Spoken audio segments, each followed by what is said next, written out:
স্বাগত ডেডলাইন ঢাকায়। আপনাদের সঙ্গে আছে আমি অনিমেষ কর। কোনোভাবেই কমছে না সড়ক দুর্ঘটনায় প্রায় প্রতিদিনই ঝরে যাচ্ছে অসংখ্য তাজা প্রাণ। আহত হয়ে পঙ্গু জীবনযাপন করছেন বিপুল সংখ্যক মানুষ। বিশেষ করে ঈদ উল ফিতরের আগে পরে দেশের বিভিন্ন অঞ্চলে শতাধিক মানুষের প্রাণহানির ঘটনায় সড়ক নিরাপত্তাহীনতার বিষয়টি আবারও নতুন করে আলোচনা এসেছে। সড়কের নিরাপত্তার নানা দিক নিয়ে কথা হবে আজকের ডেডলাইন ঢাকায়। আজ আমাদের সঙ্গে স্টুডিওতে আছেন চলচ্চিত্র অভিনেতা ও নিরাপদ সড়ক চায়ের প্রতিষ্ঠাতা ও চেয়ারম্যান ইলিয়াস কাঞ্চন এবং বুয়েটের দুর্ঘটনা গবেষণা ইনস্টিটিউটের সাবেক পরিচালক অধ্যাপক ডক্টর শামসুল হক। আপনাদের স্বাগত জানাচ্ছি আমাদের আলোচনায়। আমরা শুধু ঈদের এই কদিনেই সড়ক দুর্ঘটনায় প্রায় 100-র বেশি মানুষের প্রাণহানি দেখেছি এবং আজকেও প্রায় 20 জনের মতন মানুষ মারা গেছেন। এই রকম অবস্থার মধ্যে দিয়ে আমরা অতিবাহিত হচ্ছে এবং আমাদের সমস্যাগুলি কিন্তু দীর্ঘদিন ধরে চিহ্নিত করা হয়েছে। আপনারা বারবার বিভিন্ন জায়গায় যে বলছেন, সরকারের মহল থেকেও বিভিন্ন জরিপে তারাও সমস্যা চিহ্নিত করেছেন, কিন্তু এই সমস্যার সমাধানে আমরা কার্যকর উদ্যোগ কিন্তু খুব বেশি দেখছি না। ইলিয়াস কাঞ্চনের কারণ কি, আপনি কি মনে করেন? কারণটা আসলে এই সমস্যাটাকে আসলে সমস্যা মনে করা হয় না। যদি সমস্যা আপনার মনে করা হয়, যেমন আপনার যদি কোনো সমস্যা থাকে তাহলে নিশ্চয়ই আপনি উদ্যোগ নেবেন, আপনি চেষ্টা করবেন সমস্যার সমাধান করার জন্য। কিন্তু আমি এই 23 বছরের আন্দোলনের মধ্যে আমি দেখছি যে কোনো সরকারেরই এটা কিন্তু তার কাছে একটা সমস্যা মনে হয়নি। যদিও অনেকগুলো মানুষ প্রতিদিনই, শুধু ঈদ নয়, প্রতিদিনই কিন্তু আমাদের দেশে প্রতিদিনই মানুষ মারা যাচ্ছে, সড়ক দুর্ঘটনা মারা যাচ্ছে, মানুষ মানে পঙ্গুত্ব বরণ করছে, পরিবারগুলো অসহায় হয়ে যাচ্ছে। সরকারের হিসেবে গত 15 বছরে প্রায় 50,000 মানুষ মারা গেছে। এটা সরকারি হিসাব, তো মানে সরকার তো সরকারের মতই হিসাব করে। এটা সরকারি হিসাবে বেসরকারি হিসাবে প্রায় আরো 3 গুণ। আমাদের হিসাবের কোনো সিস্টেমই নেই আমাদের দেশে। তো সেই জায়গায় সরকার বলল আর আমরা মেনে নিলাম, মানুষ জানলো, এটা তো মানে ঠিক না। এই কাজটিও তো ওনারা ঠিক করছেন না। কিন্তু তার কারণ হলো গিয়ে যে ওনারা কিন্তু যে হিসাবটা ওনারা দেন, সেই হিসাবটি হলো যে পুলিশের দেওয়া তথ্য, এবং পুলিশ তখনই তথ্য দেন যখন কেউ এফআইআর করে। যদি দুর্ঘটনা ঘটার পর কেউ যদি মামলা করেন, তাহলে এখন আমাদের দেশে কয়টা মামলা হয় সেটা তো একটা বিবেচ্য বিষয়। সেটি তো ওনারা বলেন না যখন তথ্যগুলো দিচ্ছেন, যে আমরা এতগুলো মামলার কারণে আমরা এতগুলো মৃত্যুর ঘটনা বলছি। এটা এই যে কম সংখ্যক বলা, এটাও কিন্তু সমস্যাকে চিহ্নিত না করা এবং সমস্যার সমাধান না করাও কিন্তু এটি কিন্তু একটা বড় কারণে। আমার কাছে কথা হলো যে বাংলাদেশে সবচেয়ে বড় সমস্যা কোনটি? আজকে যদি চিহ্নিত করেন যে বাংলাদেশের সবচেয়ে বড় সমস্যা কোনটি, কোন সমস্যার কারণে এদেশের মানুষ সবচেয়ে বেশি ক্ষতিগ্রস্ত হচ্ছে, কোন সমস্যার কারণে মানুষ সবচেয়ে বেশি কাঁদছে, কোন সমস্যার কারণে পরিবারগুলো নিঃস্ব হয়ে যাচ্ছে, কোন সমস্যার কারণে একটি জীবন লাভ করার পর, মূল্যবান একটি জীবন, আল্লাহর প্রদত্ত একটি জীবন অকালে ঝরে যাচ্ছে, বিনা কারণে নষ্ট হয়ে যাচ্ছে, এটি যদি চিহ্নিত করেন তাহলে এটি হলো প্রধান কারণ, প্রধান একটি কারণ বাংলাদেশের। সেই প্রধান কারণটি কি আজ পর্যন্ত এই 23 বছরে আপনারা কি দেখেছেন কোন সরকারকে এটি প্রধান কারণ হিসাবে চিহ্নিত করা? যদি প্রধান কারণ হিসাবে চিহ্নিত করা হতো তাহলে এটি প্রধান যিনি আছেন, দেশের সর্বময় কর্তার যিনি আছেন, তাহলে তার টনক নড়ত, তাহলে তিনি এটি ব্যাপারে উদ্যোগ নিতেন, তিনি রাজনৈতিকভাবে উদ্যোগ নিতেন, সরকারিভাবে উদ্যোগ নিতেন এবং সেগুলো সমস্যার সমাধান করার চেষ্টা করতেন। কারণ সমস্যা এই চিহ্নিত করা, কি কি কারণে সড়ক দুর্ঘটনা ঘটছে এবং কি কি করলে পরে সড়ক দুর্ঘটনা রোধ করা যায়, সমস্ত কিছুই কিন্তু আমরা দিয়েছে কিন্তু। এবং এই যে আমাদের নিরাপদ সড়ক চাই দিয়েছে, আমাদের স্যার এখানে আছেন, উনি দিয়েছেন, আমাদের ন্যাশনাল রোড সেফটি কাউন্সিল আছে, সেখান থেকেও কিন্তু মানে বিভিন্ন জন, এবং এ নিয়ে গবেষণা হয়েছে, বহু কিছু হয়েছে। কোন জিনিসটা চিহ্নিত করা হয় নাই যে সড়ক দুর্ঘটনা রোধ করার জন্য? এমন কোন একটা জায়গা নাই যে জায়গাটা চিহ্নিত করা। সরকারি অনেক সংস্থাও জরিপ করে অনেক তারা সমস্যা চিহ্নিত করেছে। তো সেই জায়গায় যদি সমস্যাকে আপনি আপনার সমস্যা যদি না মনে করেন, তাহলে তো এই সমস্যার কোনোদিন সমাধান হবে না। এবং এটাকে প্রধান সমস্যা হিসাবে যদি চিহ্নিত না করেন, তাহলে প্রধানের কেন কোনো রকমের বক্তব্য নাই কেন এই ব্যাপারে? এই যে আমি বলবো যে আমি শ্রদ্ধার সঙ্গে আমি বলবো যে বর্তমানে প্রাইম মিনিস্টার যিনি আছেন, উনি তো অনেক ব্যাপারে কথা বলেন, অনেক কিছু নিয়ে উনি কাজ করছেন। তো কই সড়ক দুর্ঘটনা নিয়ে কি সত্যিকার অর্থে কি আমাদের দেশের প্রধান যিনি, ইনি কি সেইভাবে কি ইনিশিয়েটিভ কিনে? আমরা দেখেছিলাম যে মিশুক মুনির মারা যাবার পরে মানিকগঞ্জের ওইদিকে কিছু বাকের কয়েকটি পরিবর্তন করেছিলেন এবং সেই কারণে কিন্তু সেখানে দুর্ঘটনার প্রায় 3 ভাগের 1 ভাগ কমে গেছে। কয়েক জায়গা ঠিক করেছে। এই 2-1টা জায়গা ঠিক করে কি আপনি এই যে সড়ক দুর্ঘটনার যে রেশিও যেভাবে হচ্ছে এবং এই যে চালকদের এই বেপরা যে ব্যাপারগুলো এবং এই যে আনফিটনেস গাড়িগুলো রাস্তার মধ্যে চলছে এবং কেউ কোনো রকম নিয়ম কানুন মানছে না, কোনো নিয়ম কানুনের তোয়াক্কা কেউ করছে না, সেটির ব্যবস্থা কোথায়? স্যার আপনার কাছে একটু আসতে চাই যে সরকারের উদ্যোগহীনতার এই কারণগুলি কি কি আপনি কি মনে করেন? যে সমস্যা তো চিহ্নিত, মানে কোন কোন জায়গায় কি কি কারণে অ্যাক্সিডেন্ট হচ্ছে, সরকারের পক্ষ থেকে বারবার বলা হয় যে ড্রাইভারদের চালকদের অসতর্কতার কারণে ড্রাইভার। আমরা সিরাজগঞ্জে যে ঘটনাটি দেখলাম ঈদের পর 2 দিনে প্রায় 22 জনের মতন এক স্পটে পরপর, সেই এই যে চিহ্নিত, তারা বারবার শুধু ড্রাইভারদের উপরে দায়টা চাপাচ্ছেন। ড্রাইভাররা কতখানি দায়ী আর সরকারের ব্যবস্থাপনা কতখানি দায়ী? ধন্যবাদ আপনাকে। আমি ইলিয়াস কাঞ্চন ভাইয়ের সাথে একমত। আসলে বিদ্যুৎ আমাদের একসময় সমস্যা ছিল। আমরা দেখেছি সর্বোচ্চ পর্যায় থেকে কিভাবে যুদ্ধ ঘোষণা করা হয়েছে, কিভাবে কালো আইন তৈরি করে এই সমস্যাটাকে ধাপে ধাপে এটাকে সমাধানের দিকে নিয়ে আসা হয়েছে। কিন্তু প্রতি বছর আমাদের 1 থেকে 2% পরিমাণ জিডিপি থেকে রক্তক্ষরণ হচ্ছে প্রতি বছর। এই রক্তক্ষরণের অর্থনীতিকে আমরা সতেজ করার মতো কিন্তু সর্বোচ্চ পর্যায় থেকে কোনো রকম উদ্যোগ আমরা দেখতে পাই না। এটাই কিন্তু হতাশ। শুধু তাই না, আমরা বাজেটেও কিন্তু তার কোনো বিনিয়োগের কোনো সুষ্ঠু পরিকল্পনাও দেখি না। তাতে মনে হয়, আমি ইলিয়াস কাঞ্চন ভাইয়ের সাথে একমত, এটাকে সমস্যা ওনারা মনে করছেন না। এটাই কিন্তু সবচেয়ে বড় কারণ। পাশাপাশি চালককে সবাই দেখতে পায়, রাস্তায় ভিজিবল হলো পুলিশ আর চালক, দোষ ত্রুটি তাদেরকেই ধরা যায়।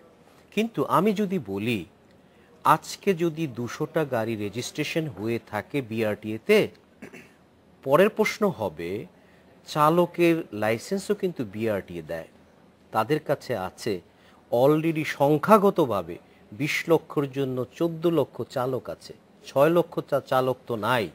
তাহলে সরকার কি একটা গাড়ি রেজিস্ট্রেশন দিয়ে বলে দিচ্ছে না যে হেল্পারই এই গাড়িটাকে চালাবে?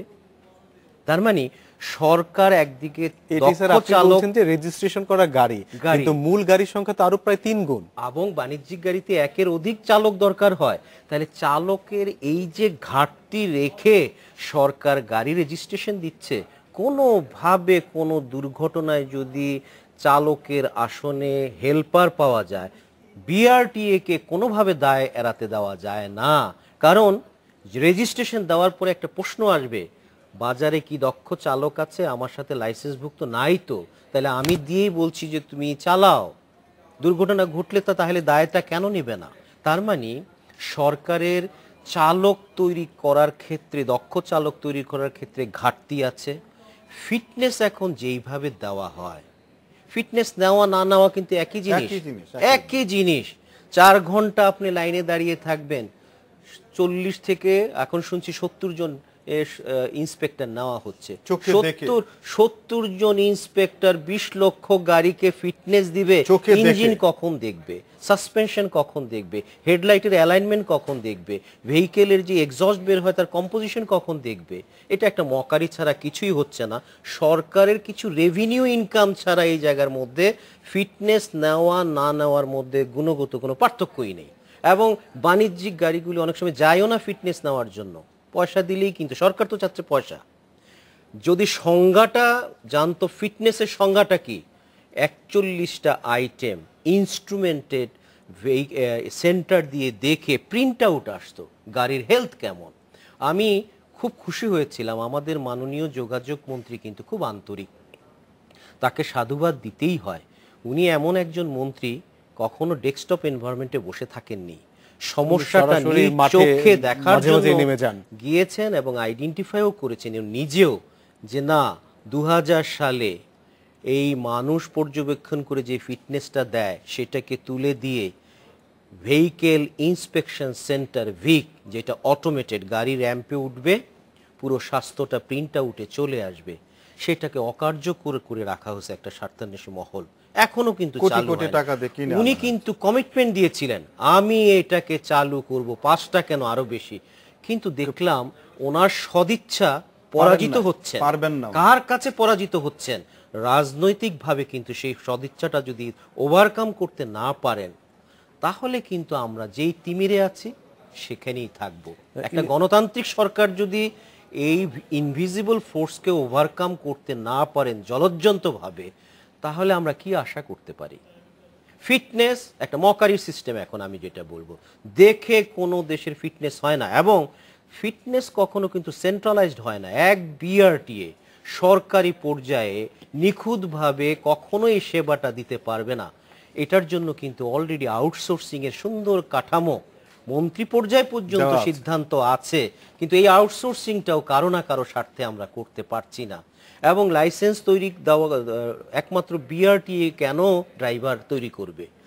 ইনস্ট্রাক্টর আছে, ইনস্ট্রাক্টরের স্কুলগুলি আছে, ড্রাইভিং স্কুলগুলি আছে, তাদেরকে রিকগনাইজ করে প্রশিক্ষিত করে তাদের মাধ্যমে যদি বিভিন্ন ডিস্ট্রিক্টে ছড়িয়ে দেওয়া যেত, তাহলে আমরা কিন্তু খুব দ্রুত স্যার আমরা আবার প্রশিক্ষিত আলোচনায় চালক আমরা পেতাম। একটু বিরতি নিতে হচ্ছে। আমরা ডেডলাইন ঢাকায় নিচ্ছি একটি বিরতি, সাথেই থাকুন, ফিরছে একটু পর।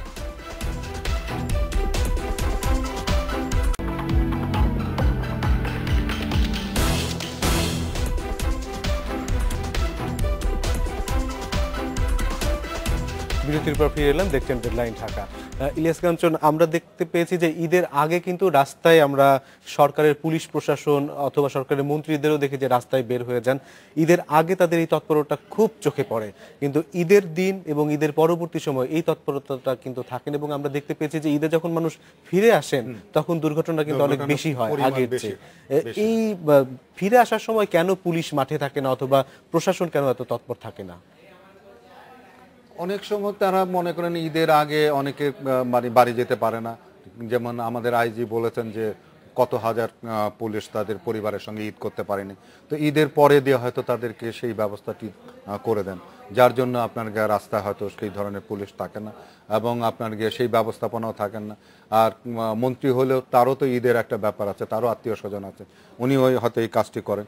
কিন্তু এই জিনিসটি আসলে মানে আমি কিন্তু দীর্ঘদিন ধরে একটি কথা বলে আসতেছি যে সড়ক দুর্ঘটনা রোধ করার জন্য শুধু আমাদের সড়ক এবং সেতু মন্ত্রীর একার দায়িত্ব না, কিন্তু এইখানে যে জিনিসটি আছে এবং সেটি হলো যে আপনাকে আইন প্রয়োগ করার জন্য কিন্তু স্বরাষ্ট্র মন্ত্রণালয় আছেন এবং আইন তৈরি করার জন্য আইন মন্ত্রণালয় আছেন এবং শ্রমিকদের যে দাবি দেওয়া যে ন্যায্য তাদের পাওনা সেটার জন্য কিন্তু শ্রম মন্ত্রণালয় আছেন এবং সড়ক দুর্ঘটনা ঘটলে চিকিৎসা সেবা প্রদান করার জন্য কিন্তু স্বাস্থ্য মন্ত্রণালয়, এরকম অনেকগুলো মন্ত্রণালয় কিন্তু সড়ক দুর্ঘটনার সঙ্গে রিলেটেড।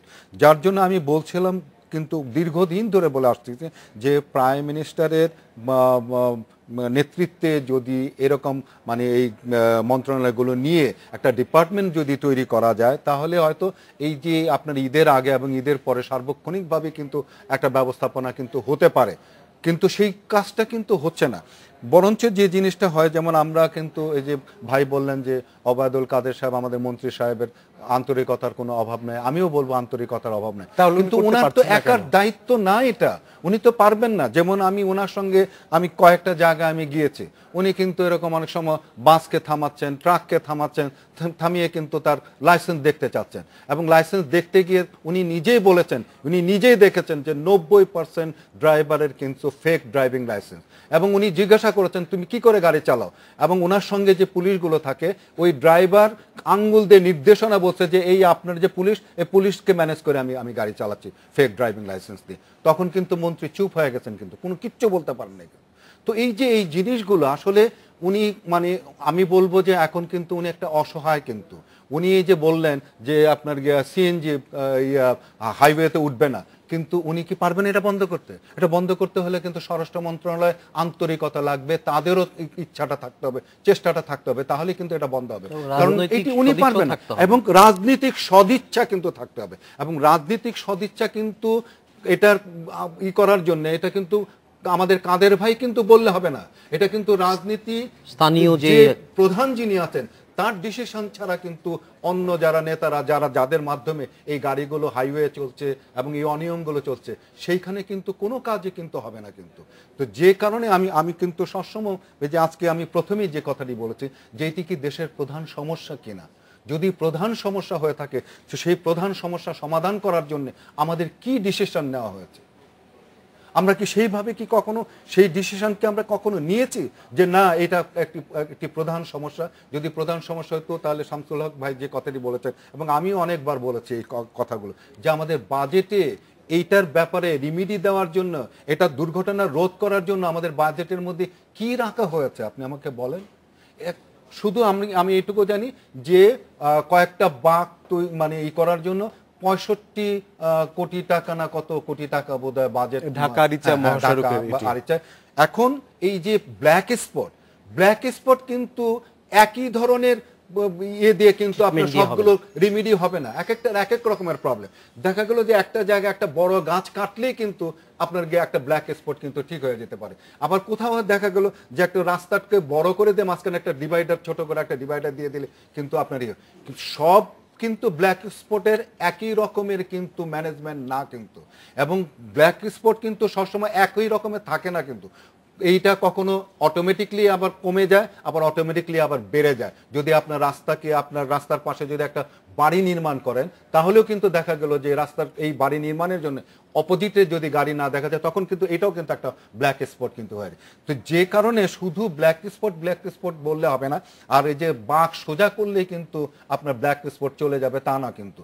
এইখানে যে জিনিসটা সেটি হলো যে আমি যেটা বলতে চাচ্ছিলাম সেটা হলো যে একটা তো আইনের শাসনকে প্রতিষ্ঠিত করা এবং মানুষের মধ্যে একটা উদাহরণ দেওয়া যে হ্যাঁ আইন আছে, আইনের শাস্তি আছে, আইনের পেনাল্টি আছে, এটা তোমাকে ভোগ করতে হবে, এটার একটা উদাহরণ তৈরি করতে হবে আমাদের। আরেকটি জিনিস হলো যে আমাদের চালকদেরকে মানে ইনস্টিটিউশনাল শিক্ষা, সেটা আমি বলবো না যে ম্যাট্রিক পাস অমুক পাকে, এটা কিন্তু আমি বলতে চাচ্ছি না। আমি বলতে চাচ্ছি গাড়ি চালানোর জন্য ইনস্টিটিউশনাল শিক্ষা। যেমন শুধু গাড়ি সামনে বাড়ানো এবং পিছনে যাওয়া, স্টিয়ারিং ধরে রাখা, this is not only driving এর কিছু নিয়ম আছে, কানুন আছে, রুলস আছে, রেগুলেশন আছে, সেই সমস্ত জিনিসগুলো তাদেরকে অবশ্যই শিখতে হবে। সেগুলো না শিখলে পরে কখনোই কিন্তু মানে আমাদের ড্রাইভাররা প্রশিক্ষিত হবে না। আমাদের ড্রাইভাররা অনেক সময় একটা কথা বলে, আমাদের নেতারা অনেক সময় একটা কথা বলে, আমাদের ড্রাইভাররা বিদেশে গিয়া কিন্তু ভালো গাড়ি চালায়। বিদেশে কোন ড্রাইভাররা যায়? আমাদের দেশে বেস্ট যে ড্রাইভারগুলো আছে তাদেরকে নির্বাচিত করে তাদেরকে নিয়ে যাওয়া হয়, এবং সেইখানে যে দেশে যায় সেখানে গিয়ে 3 মাসের একটা ট্রেনিং নিয়ে তারপরে সেই দেশের একটা ড্রাইভিং লাইসেন্স দিয়ে তারপরে কিন্তু তাকে গাড়ি চালানো। ডক্টর শামসুল হক, আপনার কাছে একটু ফিরে আসি যে ড্রাইভারদের গাড়ি চালানোর কিন্তু একটি সময় থাকে যে তিনি কতটুকু তার ফিজিক্যালি করতে পারবেন। আমরা ঈদের মধ্যে দেখতে পাই একজন ড্রাইভার 15 ঘন্টা 20 ঘন্টা টানা গাড়ি চালাচ্ছেন, অথবা দীর্ঘ যানজটের কারণে তাকে বেশি সময় করতে হচ্ছে, পরবর্তী ট্রিপটিও হয়তো তাকেই ফিরিয়ে আনা হচ্ছে। আমরা বিভিন্ন কাজের কর্মঘণ্টা হিসেব করে দিই। ড্রাইভারদের এটি নিয়ন্ত্রণের জন্য তো কোনো মনিটরিং ব্যবস্থা নেই। কারণ রাস্তায় একটি গাড়ির ফিটনেস নেই, সেটি কেউ হয়তো চিহ্নিত করতে পারে, কিন্তু একজন ড্রাইভার কতক্ষণ গাড়ি চালাচ্ছেন সেটি তো কেউ কোথাও থেকে নজরদারি করছেন না। আসলে আমি যদি এটার গোড়ায় যাই, এটা কিন্তু প্রত্যেকটা দেশেই আছে। বিশ্রামহীন যদি চালক গাড়ি চালায়, শেষে যেয়ে কিন্তু ফ্যাটিক চলে আসে এবং তার দুর্ঘটনা ঘটে। তো সেই কারণে সর্বোচ্চ 8 ঘন্টার বেশি একটানা কখনোই গাড়ি চালককে চালাতে বারণ করে। তবে এনফোর্সমেন্টটা করার জন্য এখন যে বিখণ্ডিত মালিক নির্ভর গণপরিবহন আছে, এখানে এত বেশি চালককে শাসন করে কখনো কিন্তু নিরাপদ সড়ক নিশ্চিত করা যায় না। এখানে যদি আপনি কল্পনা করেন একটা গণপরিবহন থাকতো ঢাকা চিটাগংয়ের করিডোরে একটা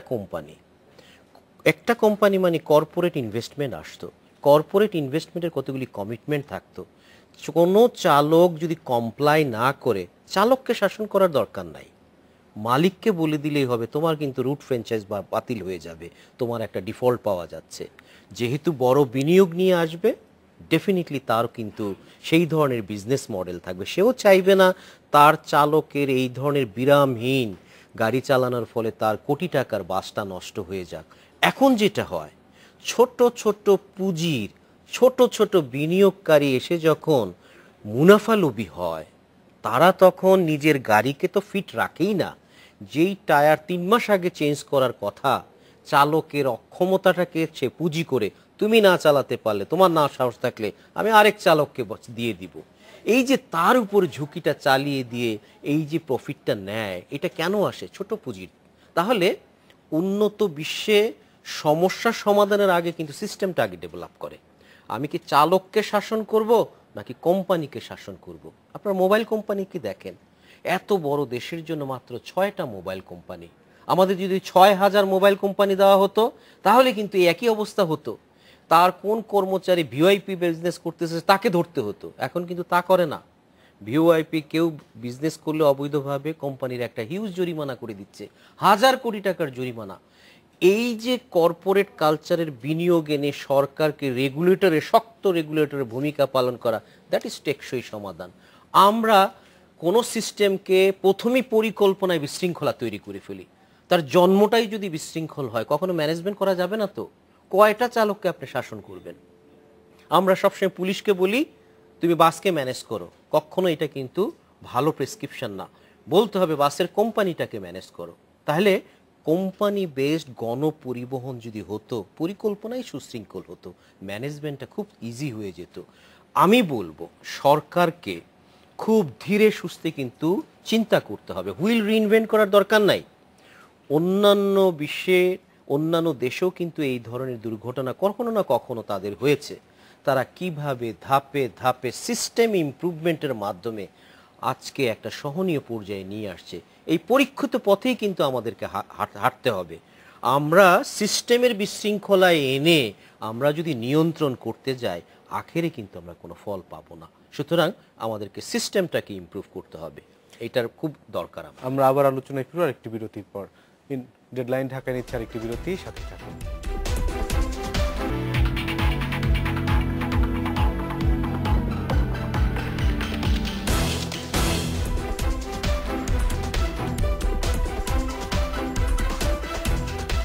ডেডলাইন ঢাকায় স্বাগত আরেকবার। আমাদের চট্টগ্রাম স্টুডিওতে আছেন চট্টগ্রাম হালকা মোটরযান চালক শ্রমিক ইউনিয়নের সাবেক সাধারণ সম্পাদক আনোয়ার হোসেন। আমরা সরাসরি তার সঙ্গে কথা বলবো এবং তারপর আবার বগুড়াতে যে আরেকজনের সঙ্গে কথা বলে আবার ফিরে আসবো স্টুডিওতে।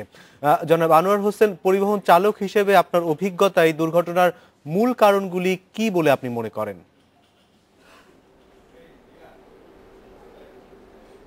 ধন্যবাদ। আজকে দীর্ঘদিন পরে হলো শ্রমিকের সমস্যা শুনে সমাধানের উদ্যোগ ইন্ডিপেন্ডেন্টের মাধ্যমে নেওয়ায় ইন্ডিপেন্ডেন্ট ডিভিশনকে ধন্যবাদ জানাই।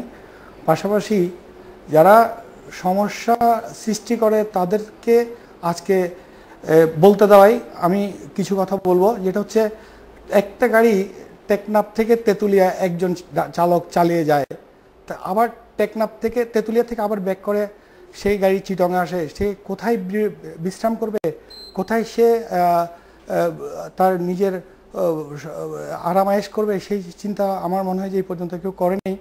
আর তাছাড়া একজন ড্রাইভার এই ভিআইপি চেয়ার কোচ গাড়িগুলো আজকে ঢাকা থেকে ছাড়লে কক্সবাজার যায়, আবার সাথে সাথে কক্সবাজার থেকে মালিক কর্তৃপক্ষ আবার তাকে সাথে সাথে ঢাকায় ব্যাক করে, এরপরে আবার কক্সবাজার ঢাকা থেকে আবার কক্সবাজার ব্যাক করে। তো সেই ক্ষেত্রে দীর্ঘ সময় রাস্তায় থাকার কারণেই তার হচ্ছে এই দুর্ঘটনা ঘটছে। চালক ঠিকমতো মনোযোগ দিয়ে গাড়ি চালাতে পারছেন, আপনি কি সেটি মনে করছেন?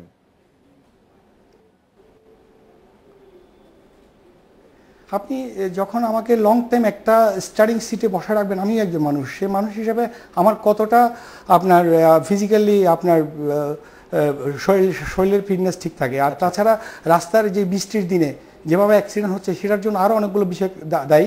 সেটা হচ্ছে রাস্তায় বৃষ্টি পড়তে পড়তে শ্যালা জমে যায় রাস্তাগুলোতে, তখন আপনার এই লং ড্রাইভ যাওয়ার সময় শ্যালাগুলো আপনার পিছলে হয়ে তখন রাস্তায় ব্রেক করতে গেলে গাড়িটা একদিকে টেনে রাস্তা থেকে আউট হয়ে যায়। আনোয়ার হোসেন, এই দুর্ঘটনা রোধে চালকদের সচেতন করার জন্য আপনারা কোনো পদক্ষেপ নিয়েছেন কিনা?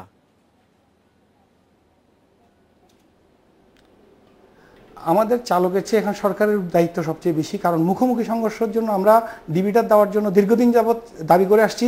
ডিভিটারটা কোথাও শুধু ঢাকা চিটাং ইতিমধ্যে কিছুটা হয়েছে, এখানে অ্যাক্সিডেন্টও কমে গেছে। বাংলাদেশের অনেক ডিস্ট্রিক্ট আছে যেখানে মুখোমুখি সংঘর্ষ হওয়ার জন্য ডিভিটার দেয়। তো চালকরা কি করবে? চালকরা তো তার নিজের দক্ষতা দিয়ে সার্বক্ষণিক চেষ্টা করে একটা গন্তব্য থেকে আরেকটা তার যাত্রীকে এবং তার গাড়িটাকে, কারণ বেশিরভাগ দেখেন ড্রাইভাররাই অ্যাক্সিডেন্ট হচ্ছে, ড্রাইভাররাই মারা যাচ্ছে। তো ড্রাইভাররা কেন মারা যাচ্ছে? কেউ কি নিজের জীবনটা ইচ্ছে করে দিতে চায়? প্রশ্নে আসে না। কিন্তু সেই জন্য দায়ী হচ্ছে আমাদের সমাজ ব্যবস্থা।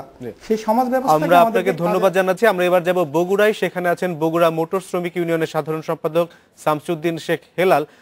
শামসুদ্দিন শেখ হেলাল, চালকদের দক্ষতা বাড়াতে কি ধরনের উদ্যোগ নেওয়া যেতে পারে বলে আপনি মনে করছেন?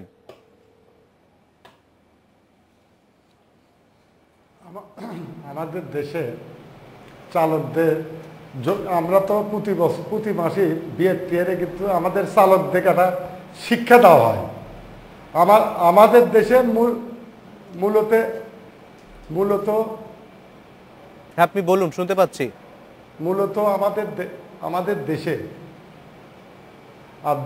আমাদের দেশে বগুড়া থেকে ঢাকা পর্যন্ত একটা গাড়ি যায়, আমরা 4 ঘন্টার থেকে 4.5 ঘন্টা টাইম দেওয়া থাকে, কিন্তু সেই গাড়িটা আপনার বগুড়া থেকে ঢাকা যেতে লিংক রোড কিন্তু না হলে 100টা লিংক রোড আছে। আর এই লিংক রোডে ইজি বাইক অটো রিক্সা, এখন আবার এই যে ভ্যানের সঙ্গে মোটর লাগাইছে, তা আমাদের গাড়ির স্পিড থাকে প্রায় কিন্তু 80 কিলো, আর এই গাড়িগুলার স্পিড থাকে 15 থেকে 20 কিলো।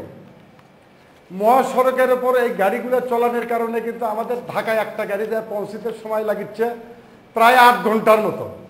তো একটা ড্রাইভার যদি 8 ঘন্টায় ঢাকায় গেল, ঢাকায় থেকে 8 ঘন্টায় আসলো, অটোমেটিক সে একটা ইয়ের ভিতর পড়ে যায়। যতক্ষণ পর্যন্ত আমাদের দেশে ইজি বাইক অটো রিক্সা, এই যে তারপর ভ্যানে যে মোটরগুলো লাগানো হয়েছে সিএনজি। শামসুদ্দিন সাহেব, আপনার কথা আমরা বুঝতে পেরেছি, আমরা এই বিষয়টি নিয়ে আলোচনায় আসি।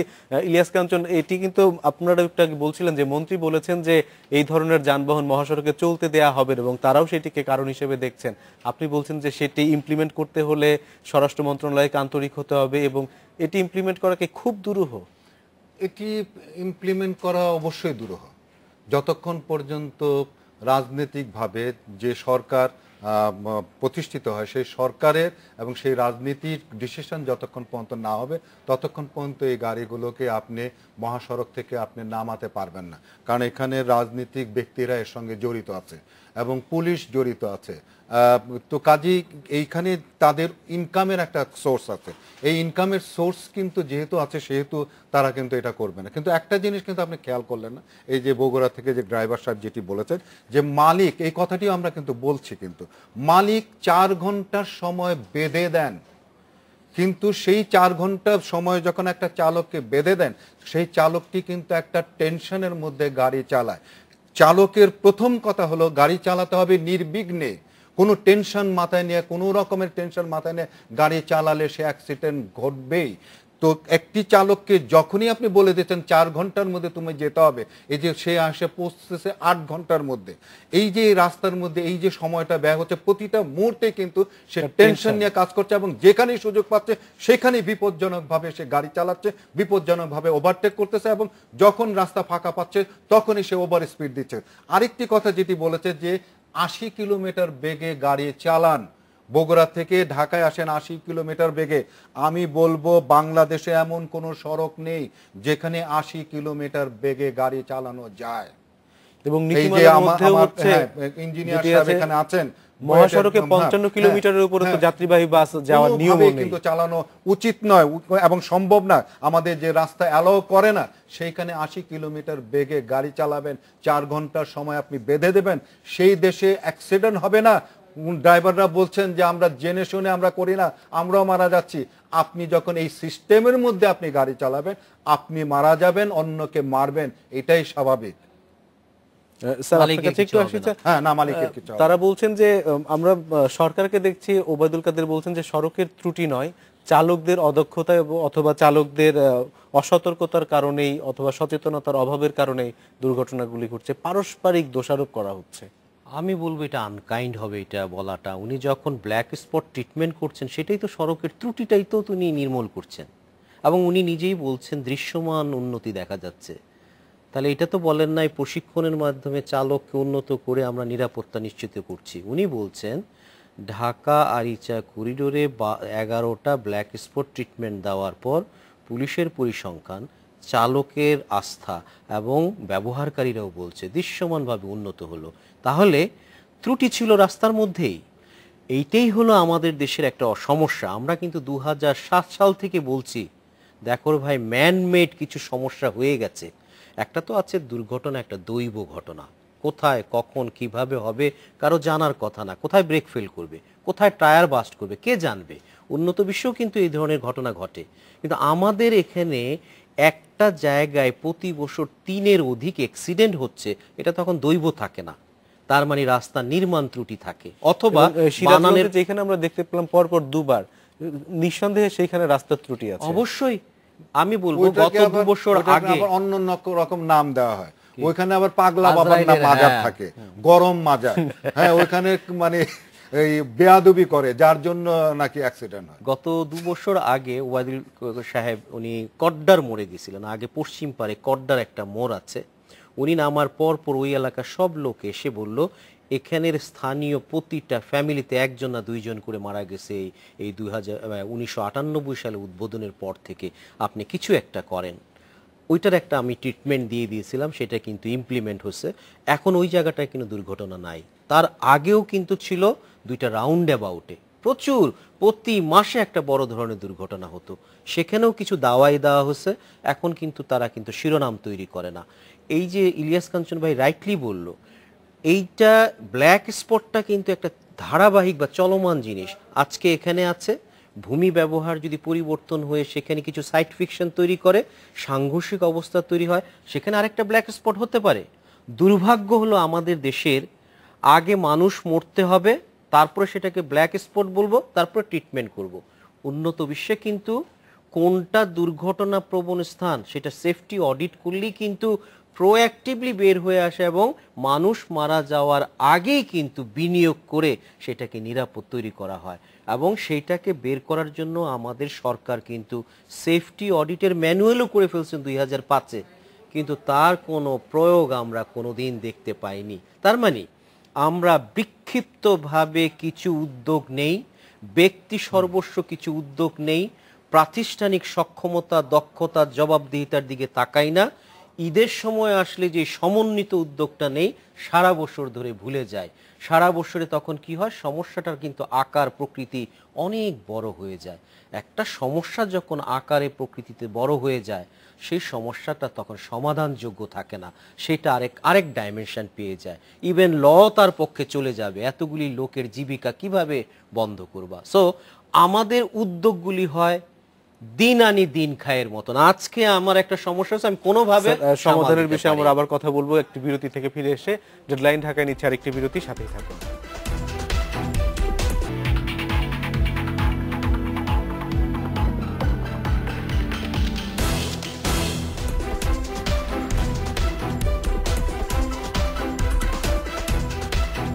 বিরতির পর ফিরে এলাম ডেডলাইন ঢাকায়।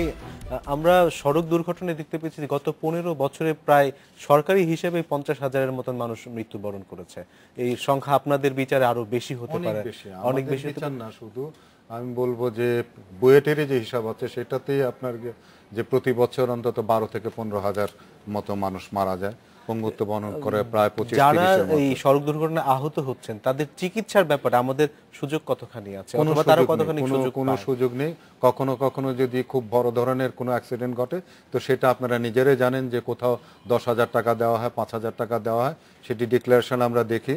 আর এছাড়া যে সড়ক দুর্ঘটনাগুলো ঘটে, সেই দুর্ঘটনার জন্য সরকারিভাবে কিংবা কোনো সংস্থার মাধ্যমে তারা কোনো রকমের হেল্প পায় না, এবং এই মানুষগুলো নিঃস্ব হয়ে যায়। তার কারণ আরেকটা হলো, বিষয় হচ্ছে আমরা দেখি যে 80% সড়ক দুর্ঘটনার ঘটনায় কোনো ধরনের মামলা হয় না, যে 20% ঘটনায় মামলা হয়, সেই মামলাগুলো দীর্ঘদিন ধরে চলতে থাকে, সাক্ষী পাওয়া যায় না, এবং তারপর একটা দায়সারা কিছু বিচার হয় এবং পরবর্তীতে বেশিরভাগ ক্ষেত্রে আসামি খালাস পেয়ে যায়। তার কারণ হলো যে যে আইনটি আছে সেটি হলো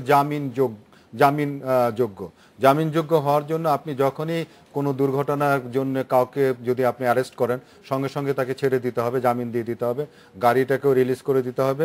এবং এর পরবর্তী সময় আমাদের যে বিচার ব্যবস্থা, সেটার মধ্যে জানেন যে অনেক দীর্ঘসূত্রিতার ব্যাপার আছে।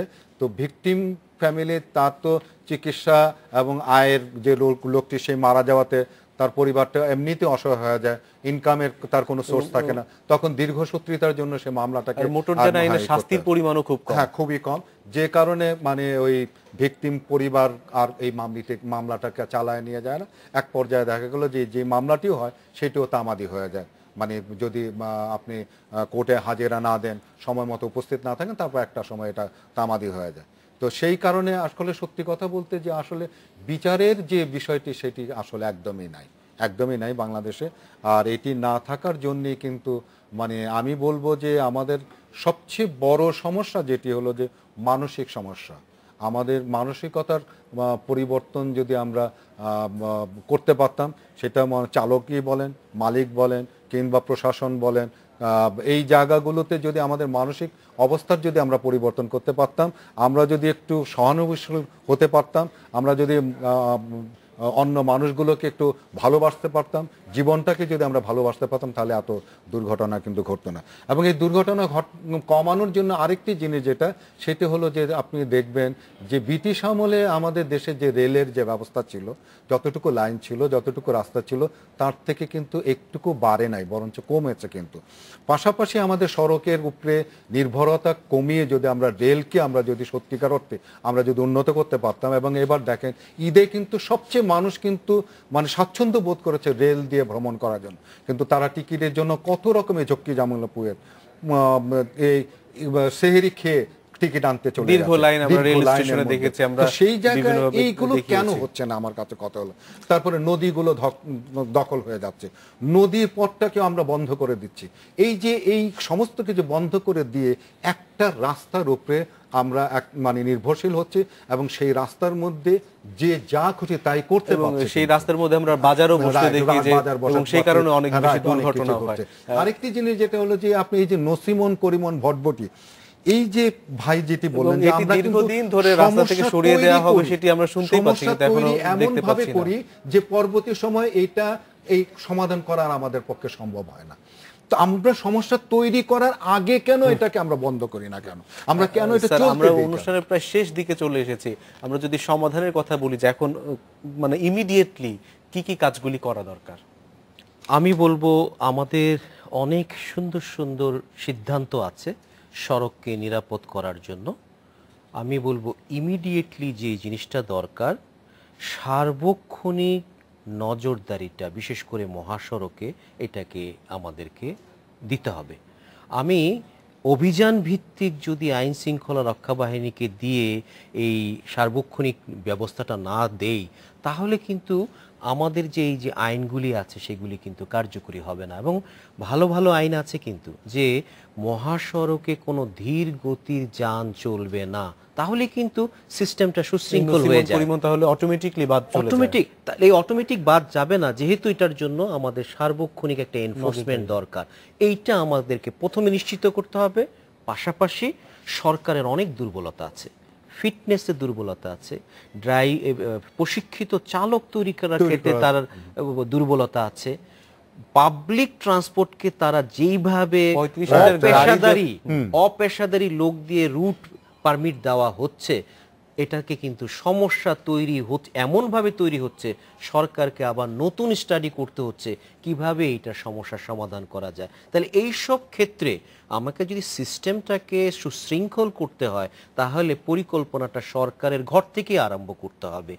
এই দুর্বলতাগুলিকে যদি আমরা অ্যাড্রেস করি, পাশাপাশি দীর্ঘমেয়াদে আমাদেরকে যেটা করতে হবে, এখন যে চলমান 4 লেনিং প্রজেক্টগুলি আছে, এগুলিকে ইমিডিয়েটলি তার কনফিগারেশনটাকে চেঞ্জ করে নসিমন করিমন ভটভটিকে বিকল্প দিতেই হবে, কারণ তারও কিন্তু স্থানীয় পর্যায়ে তার কন্ট্রিবিউশন আছে। চাহিদা না থাকলে এই মাস স্কেলে তারা আসতো না। তাহলে তারা চলবে সমান্তরাল সার্ভিস রোডে একটা লেনে, আর মাঝখানের 2টা লেন থাকবে একদম প্রবেশ নিয়ন্ত্রণ থাকবে, যেখানে চলবে দূরপাল্লার দ্রুতগতির সমগতির গাড়ি। তাহলে সুশৃঙ্খল থেকেই আমরা অ্যাক্সিডেন্টের আমরা কমাতে পারব। আমরা এর সাথে সাথে শেষ করব আজকের অনুষ্ঠানে। ইলিয়াস কাঞ্চন, শামসুল হক, আপনাদের দুজনকে ধন্যবাদ জানাচ্ছি আমাদের সঙ্গে যোগ দেওয়ার জন্য। এই ছিল আজকের ডেডলাইন ঢাকায়। দেখা হবে আগামী শুক্রবার একই সময়ে। ভালো থাকবেন, সুস্থ থাকুন, সুন্দর থাকুন। শুভরাত্রি।